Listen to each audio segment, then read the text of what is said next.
Governor Bill Lee has appointed 8 Tennessee State University alums to the Board of Trustees. We discussed that yesterday and even laid out exactly who all of those members are. Here they are again.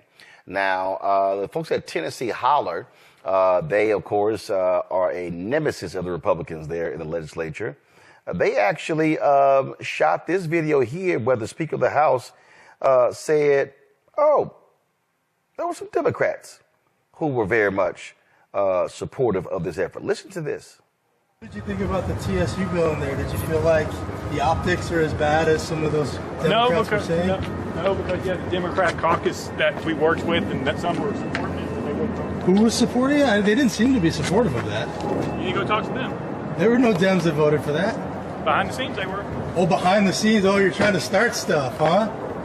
Which ones? Of course, now our attention has to turn to what is next, to have conversations with the governor and his administration about board members, the composition of those members. Yeah, we just heard from Speaker, and they said that you guys, some Democrat lawmakers, were aware that they were going to bring this matter forward and were on board. Is that true? We had an amendment in government operations that vacated 3 board members. That was the amendment we thought was going to be on the bill. Now, I was told when session started that there would be a substitute conforming to the Senate bill. And we're never on board with a total vacating of. Now, House Representative Antonio Perkins, yesterday, before the House voted, questioned why was Tennessee State the only public university in Tennessee that was hit with 5 audits in 1 year. And Chairman Reagan, I think I know you, and you know me. I know what kind of person you are. I'm not gonna sit here and call anybody in this room a racist or say that this is a racist issue, but I will talk about it being disparate, because I don't want my mic cut off. But let's talk about the difference in how this university is treated. Let's talk about the fact that we had a finding of $544 million that was actually commissioned by our very own speaker. $250 million of those dollars were given to Tennessee State University the next year, and I wish that we had not given that $250 million to Tennessee State University, because that's when the fight began. As soon as the money was given to Tennessee State University, all of the problems became apparent or were sought after. $2 million put into the budget for an audit for a university. Disparate never, ever happened in the history of the state of Tennessee. 7 audits. Y'all didn't know that, did you? 7 audits, 5 of them by the state. Those of you from East Tennessee, UT has never dealt with a situation like that. And I'm just talking about the disparate treatment of the one black university in our state. You have to ask yourself this, right? $544 million. Imagine what Tennessee State University looks like with an influx of $544 million. Imagine the people that could be there answering phones, helping students, scholarships, housing. But instead, we choose to hand over $250 million and then tell them how bad of a job they're doing. Well, how can you do a good job if you are short $544 million? Now, I want to speak to these members. I want to speak to these members that I know have an independent mindset. I want to speak to the Sam Whitsons. I want to speak to the Mark Whites, the John Gillespies, the Lowell Russells. Representative Parkinson, Representative Parkinson, I would ask you not to call out names because that gets you in a position. So Representative Parkinson. Thank you, Mr. Speaker. I thought I was speaking positively of them. But to those members who know when right is right and wrong is wrong, who will speak to the disparate treatment of our HBCU, our one land grant institution that we know has not been treated properly, then we turn the tables on them and say, you didn't get this corrected in the correct amount of time. Well, let's do 7 audits or 5 audits from the state, and especially one for $2 million that's looking for criminal activity on UT. Let's see how clean their audits come back. And I'm sorry, UT and President, I love you, but I'm just trying to make a point, y'all. This is not right. We have the power to let this action be corrected. Let me tell you about power in my 47 seconds. Power gives you the ability to bless someone or the ability to destroy someone. You only get 2 things with power: the ability to bless someone or the ability to destroy someone. And to you members, I'm going to ask you this. How are you going to use your power today?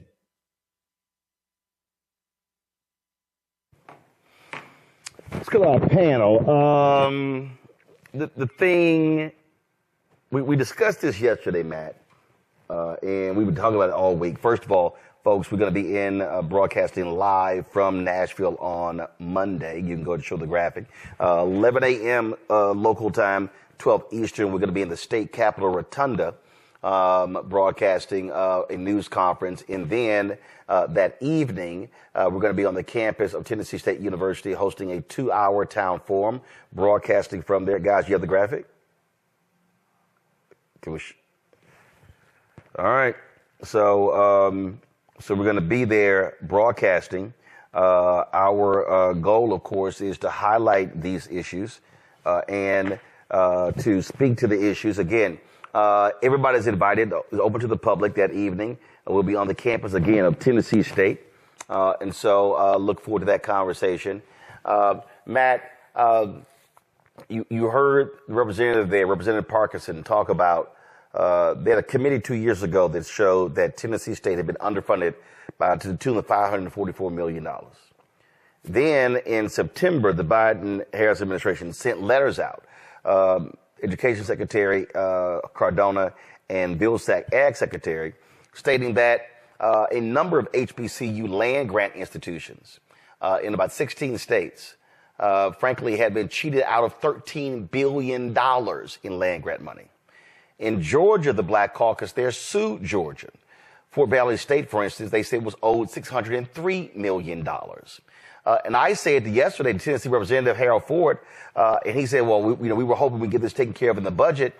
I'm sitting there going, no, you got to sue them.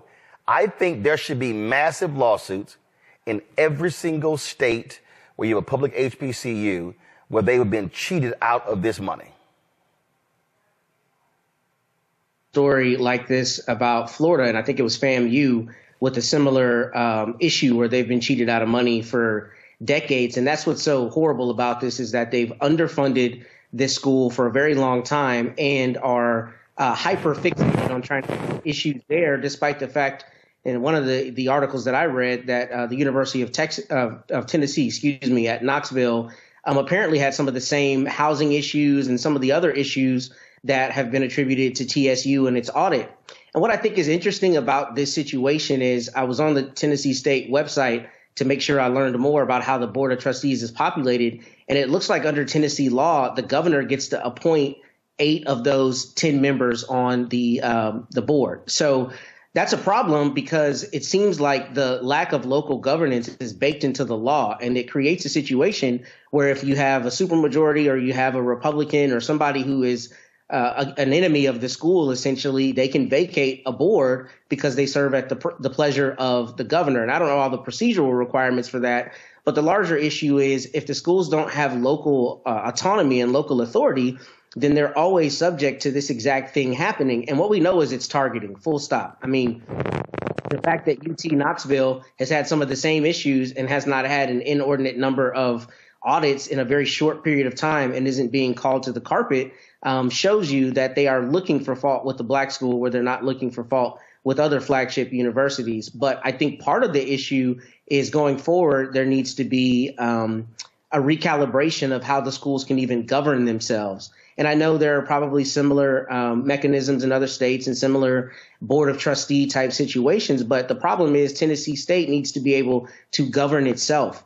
And the problem is with Bill Lee now being able to put in all 10 people on this board, or rather all 8 of them, I think that are appointed by him. And then there's one other member that's populated, I think, by the school, a faculty member. That allows him to control, and Republicans, frankly, to control Tennessee State's future going forward. So there are multiple issues at play here, and I think it's called the Focus Act. And if I were a Democrat in Tennessee, I would be working nonstop to repeal that so that the local schools have local autonomy. The thing here that I am trying, and we've been sounding this alarm, Kelly, and every HBCU where Republicans have a supermajority, they had better prepare themselves, because Republicans are going to repeat this kind of crap here all across the country, and especially all across the South. Absolutely. And I would go a step further and say, even if you have an HBCU that is not in a GOP stronghold, I would still urge those HBCUs to fight to make sure and ensure that they have self-governing capabilities, because politics are politics. There's no guarantee that your governor will always be an HBCU advocate. So you need to prepare yourself to make sure that anything that comes your way, you have solid footing and you won't be swayed one way or the other. But what I will say regarding Tennessee specifically, it is astounding to me how the $500 million that they have not yet received. That's how underfunded they have been. And yet they have some of the most incredible alumni in the world. They have some of the best students on the planet right now. The education that people get at TSU and every HBCU is bar none. And the fact that we have a history of being underfunded, the fact that we have a history of being disenfranchised and overlooked and underfunded across the board, and yet you still have this legacy of excellence. Can you imagine if we actually were funded, if we actually did get our worth? And it wouldn't just be a benefit to just Black students. It would literally be a benefit to the entire country, because it would be a reflection of the entire higher education system in this country and how excellent it can all be. But racism rears its ugly head every time. And we get stuff like this. And it to me, it's just sad. The fact that racism disenfranchises everyone, but they only think of themselves, and that's how things like this just keep going and perpetuate. Michael, I'm telling you, people need to understand, when you start looking at CRT, woke, right, DEI, affirmative action decision, everybody kept talking about after the affirmative action decision, oh, this is a silver lining for HBCUs. No, it's not. They are going to be attacked. And these Republicans are not going to want these places to be bastions of Black power. Correct, Roland. All this is a continuation of the U.S. Civil War in the Reconstruction. If you understand what these white supremacists were doing from 1865 to 1877, then going into the Jim Crow era, where they're rewriting state constitutions to impose poll taxes and literacy tests to attack African Americans. This is a continuation of this, and it's a continuation of them using the laws and the power of the state legislature as well as the governorship to attack African African Americans. I've said numerous times on this show, politics is the legal distribution of scarce wealth, power, and resources, and in the writing of law, statutes, ordinances, amendments, and treaties. And this is what we're seeing here. Everything that governs our lives turns on the vote. In reading the article from NBC News on this, as well as one from News Channel 5, Nashville, they talk about how over a 30-year period of time, Tennessee State University has been underfunded by the tune of $2.1 billion. Okay, and that's underfunded from the state. Right? No. The $544 million is from the state. The $2.1 billion, that's what they're owed from the federal because of those land grant dollars from the federal government. Land grant colleges. Yeah, land grant. No, that's what I'm saying. So yesterday, when Harold Love was on, he said that you had Republicans. They were trying to mix the two together. It's supposed to be those are two separate pools of money. A Tennessee committee in 2022 determined that Tennessee State was owed they were underfunded to the tune of $544 million by the state. That $2.1 billion, that's what they actually are owed as a result of those federal dollars. Okay, so we're talking about close to 2.6 billion or so. 2.6 billion. Yep. 2.6 billion. Exactly. Okay. So all of this is a fight over money and power, scarce wealth, power, and resources. And this also deals with the power of a governor. Okay, because the governor has the authority to appoint the board to this HBCU, Tennessee State University. And first of all, you did a fantastic segment, Roland. I watched the entire thing. It was about 46 minutes. And Dr. Greg Carr yesterday was fantastic as well in his analysis on this. And he said that these white supremacists are running a Boston on us. And this is going to be the model that they use from state to state to state. So this is why we have to fight back. This is about self-preservation. I keep letting folks know that this thing is real. So folk need to understand it's happening now. While that happened, the governor also signed a bill repealing police traffic stop reforms made in Memphis after the fatal beating of Tyree Nichols by Memphis cops in January 2023. GOP lawmakers pushed this bill despite pleas from Nichols' parents to give them a chance to find a compromise. Lee's signature means that the law outlaws so-called pretextual traffic stops, such as for a broken tail light and other minor violations, that law is immediately rendered null and void. Lee agreed with Republican lawmakers who said Nichols' death needed to result in accountability for officers who abuse power, but not new limits on how authorities conduct traffic stops. And this is what we talk about, and the fact that they did. I mean, this is all because, Matt, they have a supermajority, and they can do whatever they want, and it doesn't matter what Democrats have to say. Yeah, that's exactly right. And it goes back to the same point I made earlier about local control and divesting Memphis, a Democratic stronghold, of its autonomy. But what I think is especially insidious about this particular bill is the messaging that they're trying to advance. And what they're saying is, yeah, the officers who engaged in this need to be held accountable, but we don't need to take away officers' ability to do what they think is right on the street.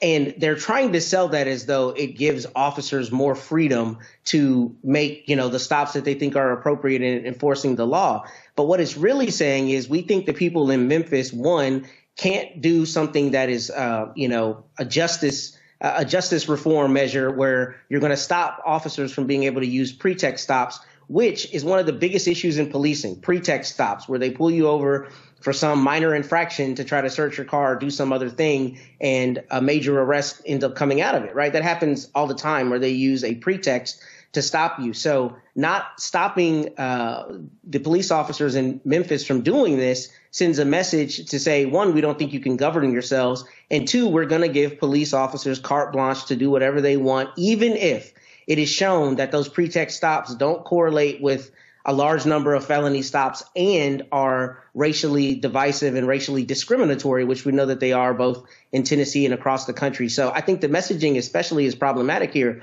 because the people of Memphis elect their representatives, and those representatives have the autonomy to decide what is best for their community. And that is normally what we hear conservatives trumpet in all of the state houses where conservatives have a supermajority, including here in Texas. So it's interesting that they turn back on their own word and ideology when it's advantageous for them to do so, despite crowing this all the rest of the time.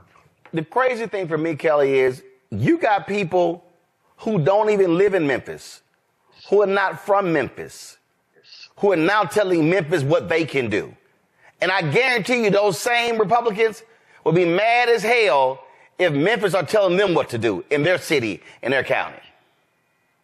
Well, sure. But if anything that the GOP is good for, it's hypocrisy. So what's good for the goose isn't always necessarily good for the gander as far as they're concerned. If it's good for them, it's good. If it's good for somebody else, it's bad. And they don't want that to happen. So I echo Matt's sentiments. But really, this boils down to a power grab, a disenfranchisement yet again of people of color in that jurisdiction, and trying to maintain what little power they still have and have an attempt to grow that power so that they don't come back into this situation. But hopefully with voting, with vigilance, some things can turn back around.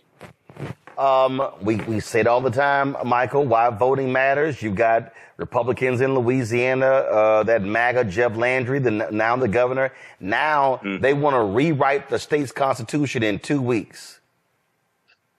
People better understand what happened when you stay your ass at home. So all y'all people sitting there talking about, I'm going to go ahead and stay at home in November. Okay. You're a damn fool. You're a damn fool and don't understand history. Go back to 1898 when Louisiana rewrote their state constitution. They imposed poll taxes, literacy tests, a grandfather clause, but they also imposed a 9-3 clause for criminal court cases, so that if you were found guilty in a criminal court case, it didn't have to be unanimous. It could be 9-3. And they did this specifically. When you go research this, they did this specifically to nullify any African Americans that were on a jury, because it was legal for African Americans to serve on juries in Louisiana in 1898. So they did that so that if African Americans on the jury found that an African American defendant was not guilty, 9 white people found them guilty. Guess what? You're guilty and you go to prison. Then decades later, it was switched to 10-2. It was made unanimous somewhere around 2018. OK, so this is a legacy of that Jim Crow era. Your understanding of politics is directly related to your understanding of history. When I hear people talking about not voting, staying at home, they are trying to wipe us off of the political chessboard. They're doing it at the state legislature level. They're doing it at the local level. They're trying to take back the White House, keep the House of Representatives, and take back the Senate. And then if you study what the Heritage Foundation is trying to do with Project 2025, okay, they're trying to repeat the same game that they ran in 1980 with the first Reagan administration. The Heritage Foundation, this right-wing think tank, they put out a book that contained 2,000 policies that they wanted enacted by the Reagan administration. The Reagan administration enacted 60% of those policies: downsizing government, reversing policies that were beneficial for African Americans. They're trying to do the same thing again because it worked, and we still haven't figured this out. This is why voting is so important, but you have to understand history, economics, law, and politics, and how all this comes together. Visit our website, AfricanHistoryNetwork.com. So if you'd like this type of information, you can register for the online history classes that I teach on Saturdays, 2 p.m. Eastern Standard Time, usually ancient Kemet, the Moors, and the Ma'afa, understanding the transatlantic slave trade, what they didn't teach you in school. We deal with thousands of years of history and what leads up to the transatlantic slave trade taking place. We had a great class this weekend. Our next class is Saturday, March 30th, Saturday, April 6th, April 13th, April 20th, and then we have a couple more classes after that. Okay, so we have the information here. Click here to register. The lesson plan for all 10 sessions, plus there was an introductory session. The lesson plan is all laid out here, so you can see the type of content that we cover. Click here to download the lesson plan, and you can register for the class right here. We do the sessions live. All the sessions are archived and recorded. You can go back and watch it anytime. So a year from now, 2 years from now, even after the course is over with, you still have full access